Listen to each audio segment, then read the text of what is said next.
Terence Crawford is a man on a mission. This dude is truly on a quest for greatness. I mean, let's think about this for a second. Lightweight, world champion. And not just a world champion from one of these alphabet organization belts. He also held the ring title at that weight. Moves up to junior welterweight, 140 pounds, undisputed. Moves up to welterweight, one of the historic divisions, one of the original 8 divisions, right? Just all-time classic. Undisputed once again. And it wasn't just as if that wasn't impressive enough. It was the way in which he won that undisputed title, right? It was the way that he snatched up the belts at his last fight at 147 pounds, man. Just an awesome performance against Errol Spence. Now he moves up to 154 pounds, junior middleweight. And once again, this dude is going for undisputed, right? And he's not just like coming out here running his mouth. He's not just some dude who's got these pie in the sky dreams, or he's not trying to sell you on something. He's coming up here and he's saying, I'm going to get these belts and here's how I'm going to do it. Right? Not just a man with a dream, it's also a man with a plan. Now, the first stop in that plan, August 3rd, LA, he's going to be fighting Israel Madrimov. This one's going to be for the WBA. Now, let's just assume, right, for the sake of conversation, that he comes out victorious in this one. So now you got Bud, one fight, and he's won the belt, WBA. That automatically makes him the mandatory for Fundora, for the WBO. So if Fundora does not fight and he vacates, boom, all of a sudden Bud's got 2 belts, the WBA and the WBO. If he does fight Fundora, if Fundora does decide to fight him, and Bud wins that fight, now we're looking at 3 belts. 2 fights and the man will have 3 belts. That means all that would be left for him to snatch up is the IBF. 1 more fight. That'd be 3 fights, dude, and he would be looking at undisputed at 154 pounds. I feel pretty comfortable saying, now I haven't went out and done any fact checking, but I feel pretty comfortable saying that that's going to be unprecedented. And I know that it's relatively new because we're in the 4 belt era and all of that, so you can't go back all that way. But think about that for a minute. We're talking about undisputed at 140, 147, and now potentially coming up here at 154 pounds again. Dude, he does that, man. I mean, we already knew the man was special. We already knew going back that he was an awesome fighter. The only question was whether or not he was going to separate himself and really put himself up at that upper echelon. I mean, with what we saw him do to Errol, all of a sudden it's like it makes everything that he did in the past that much better. Right? Just like if he would have got smoked by Errol, it would have made everything in the past he did that much worse. So he goes out there, he blows the doors off Spence, and now we're like, man, he's that guy. That's him. He's the one. He's out there doing it. Now he's talking about moving up to 154. All right? And Madrimov isn't a bum. Okay, you do not have to watch the film on this guy long to realize that he knows how to fight. Very good amateur career, right? I want to say that he medaled in 2 different Asian games, along with a host of other international competitions. He's only got 11 fights. But as soon as you watch him, you realize this isn't your typical 11-fight fighter, right? This isn't the typical guy that you see who's only got 11 pro fights. I mean, for one, he's 29 years old. When you're over in America, you see a guy with 11 fights, you're thinking he's going to be much younger than that, right? Because guys turn pro, 18, 19. They try and turn pro right away as soon as they can, right? Look at a guy like Devin Haney. Couldn't even wait till he was 18. Man went down to Mexico, turned pro at 16, I believe. But he's 29 years old. Very good, very accomplished amateur career. Only 11 professional fights. This is going to be his 12th. However, when you watch the man fight, you can see that he knows what he's doing. For example, love the footwork. Love the footwork, right? And I'm not saying I love the footwork in the sense that he's some boxer who's around on the outside, bouncing around, making everything happen, right? This isn't some classical stay on the outside, move around, use the small circle jab, set traps, lead guys into things.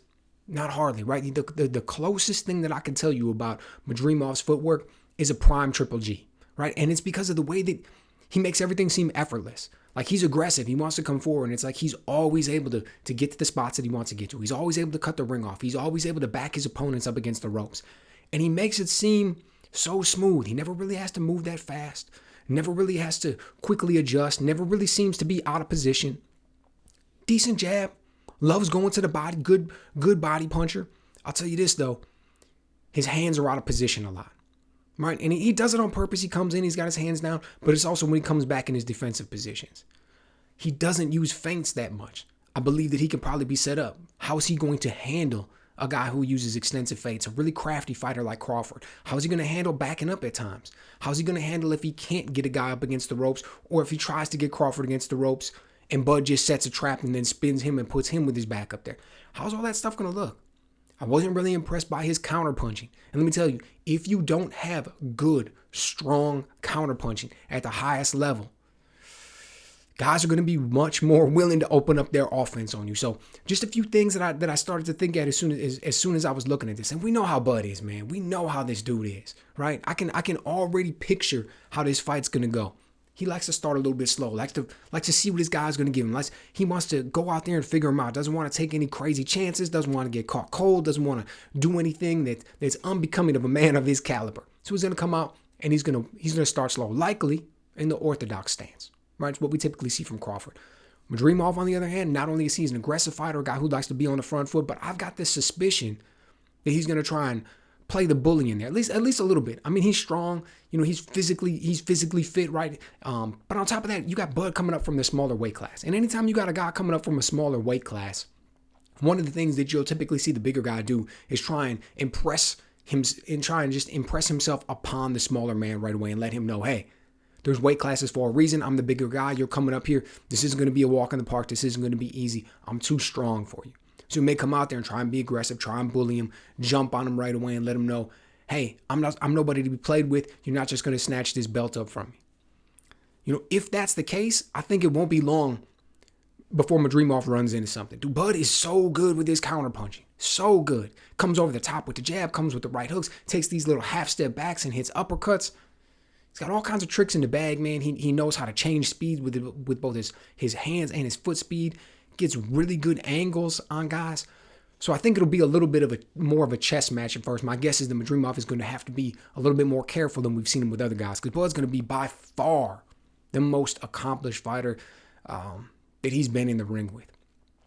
Now, once Bud kind of gets the swing of it, right, and he starts to get the groove and he starts to feel it, man, that's when we're going to see him switch to southpaw.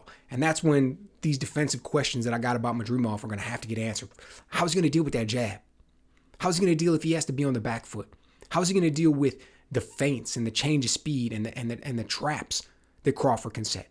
How's he going to deal with a guy who never is really quite where you want him to be? How's he going to deal with being a guy when he doesn't have the foot speed, he doesn't have the technical advantage, doesn't have the hand speed advantage, and he doesn't have the reach, right? How's he going to figure all that out? How's he going to try and get in there and implement his game plan against somebody like that?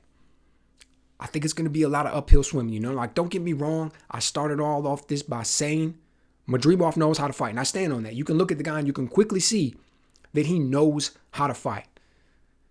But knowing how to fight isn't necessarily enough to go in there and get it done against Terence Crawford, right? We're talking about a guy who is absolutely phenomenal, and he's at the height of his powers right now. So looking forward to this one, man. Looking forward to it. One other thing I didn't even mention. Madrimov isn't exactly the most active fighter, right? Now, he did just win this belt, so it'll be 2 fights in a row that these are going to be quickly happening. But before that, you're talking 1 fight in 2023, 1 fight in 2022, 1 fight in 2021, right? Not the most active guy. Didn't seem to really hinder him in the past, right? My guess is based off of all that experience, he probably lives a disciplined lifestyle. He's in the gym, so the ring rust didn't really come out. Would it come out against a guy of a high caliber, though?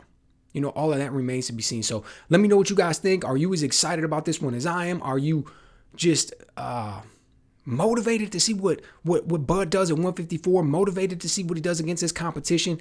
Dude, if he goes in there and he's able to snatch up these belts, man, this is going to be something else. Let me know what you guys think.